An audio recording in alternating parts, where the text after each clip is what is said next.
Bom, pessoal, hoje a gente vai começar o estudo da disciplina de resistência dos materiais, que está intimamente ligada com a mecânica das estruturas, inclusive eu já gravei alguns vídeos aqui. E hoje, como uma aula introdutória, o capítulo 1 vai falar das propriedades geométricas de seções transversais de elementos estruturais. Antes de explicar tudo isso, a gente tem que saber qual é a importância dessas propriedades geométricas e qual é a utilidade delas quando a gente tiver que fazer um projeto estrutural, por exemplo. Então, quando a gente tiver que fazer o dimensionamento de uma estrutura, então numa edificação ou uma obra qualquer, a gente vai ter que conhecer os esforços e as tensões internas que atuam nessa estrutura. Quais são esses esforços internos? São aqueles que a gente aprendeu lá em mecânica. Então tem o esforço normal, o esforço cortante, momento fletor e momento torsor. Agora a gente quer determinar as tensões internas que atuam na estrutura. E é aí que entra a resistência dos materiais, porque para determinar essas tensões, eu vou precisar conhecer as propriedades geométricas da seção transversal que eu estou analisando. Então, essas propriedades geométricas, elas vão ser utilizadas tanto nos critérios de resistência, onde a gente faz a verificação das tensões máximas que atuam na estrutura com as tensões admissíveis dos materiais, quanto para fazer o cálculo de deformações e deslocamentos. Lembrando que existem normas que estabelecem os limites para cada tipo de estrutura. Tá, e do que é formado, do que é feita essa estrutura? Então, essa estrutura ela pode ser composta por um único material ou pode ser uma estrutura mista. Qual que é o exemplo de uma estrutura feita por um só material? Tem o exemplo das estruturas metálicas, então, por exemplo, uma estrutura feita em aço. Agora, como estrutura mista, eu tenho, por exemplo, concreto armado, que é um material que une o concreto e o aço, e tenho também a steel deck, que são chapas metálicas com concreto mais conectores. Então, é importante ressaltar essa variação de propriedade que existe por conta da variação da estrutura. Então, a minha estrutura ela pode ter uma seção retangular, uma seção circular, uma seção triangular e também pode ser feita de um único material ou de dois ou mais materiais. Então, tudo isso vai interferir nas propriedades que esses materiais vão ter. Aqui a gente vai analisar uma seção qualquer de um elemento estrutural. Então, por exemplo, eu tenho esse elemento estrutural representado aqui embaixo. Sobre ele, eu tenho a atuação de uma carga distribuída qualquer Q e tem algumas coisas que a gente tem que destacar. Então, aqui foi feita uma seção transversal nesse elemento e o que está representado em azul é a área dessa seção, certo? E o que mais a gente pode destacar? Eu tenho os eixos X, Y e Z da estrutura. Então, eu tenho o eixo X, que é o eixo axial do elemento. Axial porque ele atua ao longo do eixo central do elemento, então nessa direção aqui. Eu tenho o eixo Y, que é o eixo vertical, né, gravitacional, porque ele está apontado para baixo. E eu tenho esse eixo Z transversal, que é onde atua a ação dos ventos, onde pressão hidrostática, etc. E eu também posso destacar o centro de gravidade, que é representado pela letra G, né, o centro de gravidade, ou também chamado de baricentro da seção. E nessa parte a gente vai ter que destacar 4 variáveis importantes. Então eu vou falar para vocês de momento estático, das coordenadas do centro de gravidade, momento de inércia e produto de inércia. Então tá, o momento estático ele é representado pela letra S.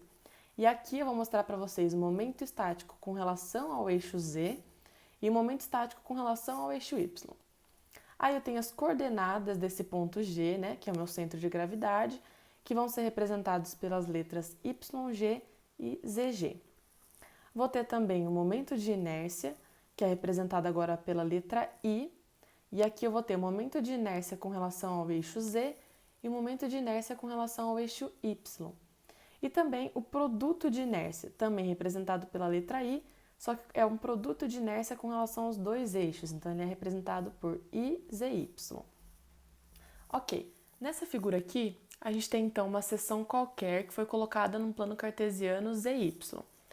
Esse quadradinho aqui representa uma porção bem pequena de área desse elemento.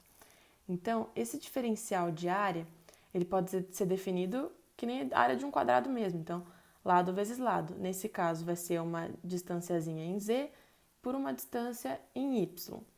Agora, se eu quero saber a área total dessa seção, o que eu vou ter que fazer? Eu vou ter que fazer a soma de várias áreas pequenininhas dessa daqui, ou seja, eu vou ter que fazer a integral. Então, a minha área vai ser definida pela integral de dA. O que a gente pode destacar aqui também? O que é esse y barra?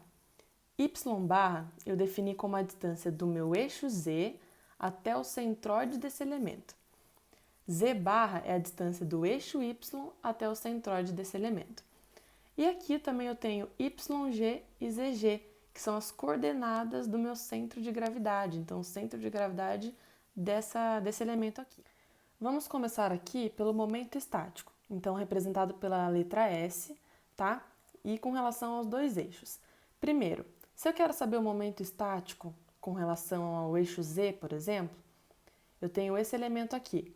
Eu vou pegar a distância do centroide desse elemento até o eixo, que eu estou pegando como referência, vezes um diferencial de área. Então, se eu estou analisando só esse elemento aqui, eu vou pegar o quê? Essa distância do eixo Z até o centroide dele, que é y barra, então y barra, vezes a área dele, que é dA. Só que como eu não quero saber só o momento estático desse elemento, eu quero saber da seção inteira, eu vou fazer uma integral de área, né? A soma de todos esses momentos estáticos. E vai ser a mesma coisa com o eixo y. Então, se eu quero saber o momento estático com relação a y, eu pego a distância desse eixo até o centroide do elemento, então z barra, vezes um diferencial de área. Só que como eu quero saber o total, eu vou fazer uma integral de área, certo? Agora eu tenho aqui as coordenadas do centro de gravidade, que são YG e ZG. Como que eu posso achar essas coordenadas? Eu posso fazer a divisão do momento estático pela área. Só que qual momento estático que eu vou usar? Então, se eu quero saber o YG, que é a distância do eixo Z até esse ponto, eu vou pegar o momento estático com relação ao eixo Z, então SZ, dividido pela área total da minha seção. Se eu quero saber o ZG, que é a distância do eixo Y até o ponto G, eu vou fazer o quê? O momento estático com relação ao eixo Y, então SY, dividido pela área da seção. Agora a gente tem o quê? O momento de inércia. A diferença do momento de inércia, se vocês quiserem comparar aqui com o momento estático, é que a distância vai ser elevada ao quadrado. Então, é o mesmo esquema. Se eu quero saber o momento de inércia com relação ao eixo Z, eu pego a integral de área de y barra elevado ao quadrado vezes dA. E se eu quero saber com relação ao eixo y, eu pego z ao quadrado, certo? A integral de área de z ao quadrado vezes um diferencial de área. E agora eu tenho o produto de inércia. O produto de inércia com relação aos dois eixos, então com relação ao eixo z e y, que vai ser dado pelo quê? Pela integral de área dessa distância aqui e dessa distância aqui multiplicadas, vezes um dA. Então, vai ser a integral de área de z barra vezes y barra vezes dA. Agora, a gente vai fazer uma análise de sinal dessas propriedades para qualquer posição que os eixos z e y tiverem.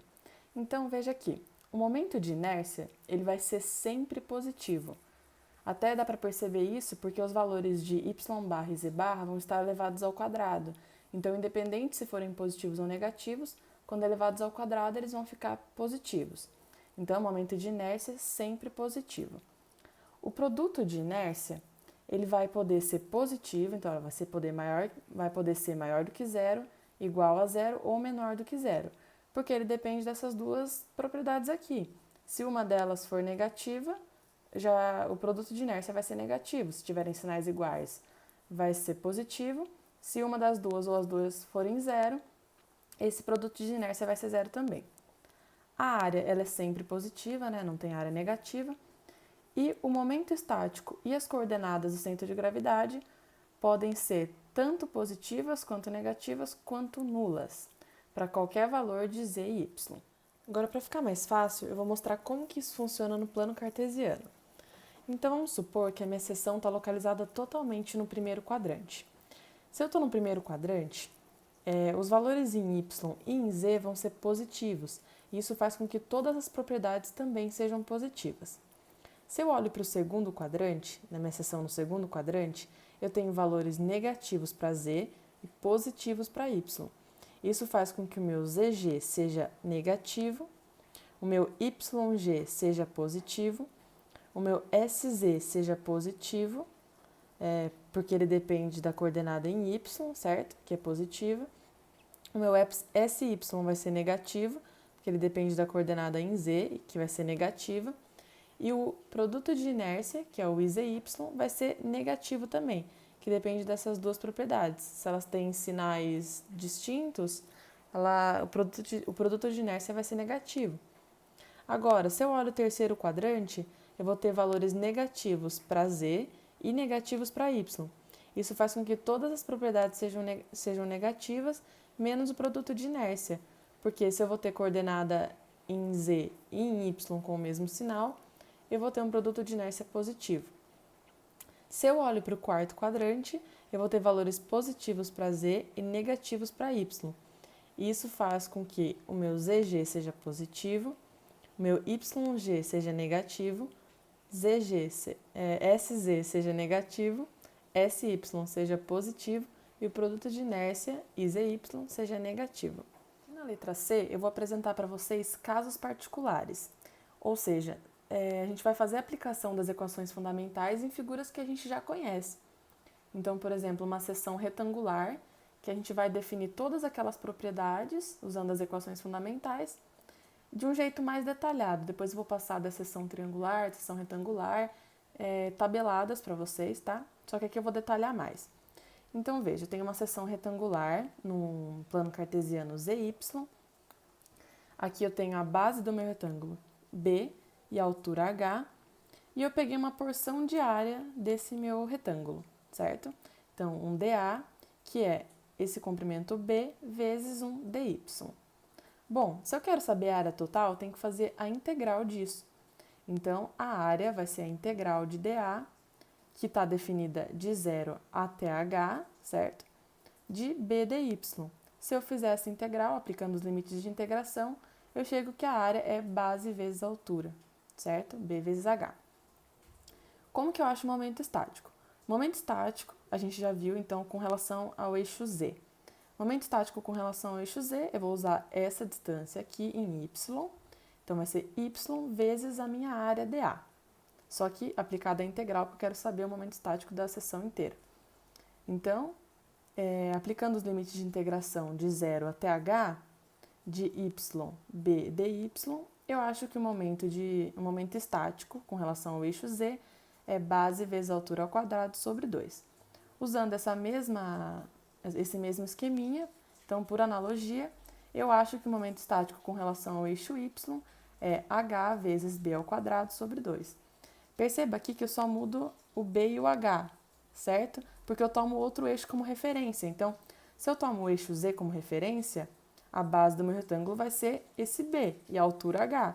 Se eu pego esse eixo y como referência, é como se eu virasse aqui a figura e tomasse essa parte aqui como base e essa como altura. Então, por isso que só trocam as letrinhas H e B. Tá, agora as coordenadas do centro de gravidade. O YG, ele é dado pelo momento estático em Z dividido pela área. Momento estático em Z a gente achou aqui em cima e a área também, base vezes altura. Fazendo essa divisão, eu chego que o YG é H sobre 2. Da mesma forma, para achar o ZG, eu faço o momento estático em Y dividido pela área, que vai dar B dividido por 2. Agora, o momento de inércia em Z, com relação ao eixo Z, vai ser a integral de Y, só que elevado ao quadrado, dA.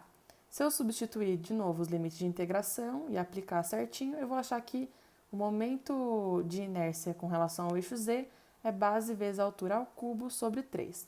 Por analogia, eu acho o momento de inércia com relação ao eixo Y, que é h vezes b ao cubo sobre 3. E agora, o produto de inércia, que vai ser a integral de y vezes Z vezes dA. Fazendo de novo essa integral, eu acho que o produto de inércia vai ser B ao quadrado vezes H ao quadrado dividido por 4. Aplicando essas mesmas equações, só que para outras seções, a gente também chega nessas propriedades, e eu vou deixar ela tabeladinha aqui para vocês. Observando a definição dessas propriedades, eu já consigo chegar nas unidades de cada uma. Então, por exemplo, a área eu sei que vai ser um comprimento elevado ao quadrado. Então, pode ser metro, decímetro, centímetro. Eu sei que eles vão ser elevados ao quadrado, por quê? Porque a área é a integral de um dA, que é a multiplicação de um comprimento por outro. Então, vai ser comprimento elevado ao quadrado. Agora, o momento estático, ele é a integral de um comprimento, y qualquer, e multiplicado por uma área. A área é elevada ao quadrado, o y é elevado à primeira. Então, eu sei que o momento estático vai ser um comprimento elevado ao cubo. Pode ser metro, decímetro, centímetro, depende do exercício que você está fazendo. As coordenadas do centro de gravidade são momento estático dividido por área. Momento estático eu sei que é elevado ao cubo, um comprimento elevado ao cubo. E área é comprimento elevado ao quadrado. Cortando os coeficientes, vai sobrar só elevado à primeira. Então, tanto o YG quanto o ZG vão ser elevados à primeira potência. Então, metro, decímetro, centímetro. Já o momento de inércia e o produto de inércia, eles vão ser comprimentos elevado ao quadrado. Aqui, esses dois vão ser comprimentos elevado ao quadrado vezes uma área, que também é elevada ao quadrado.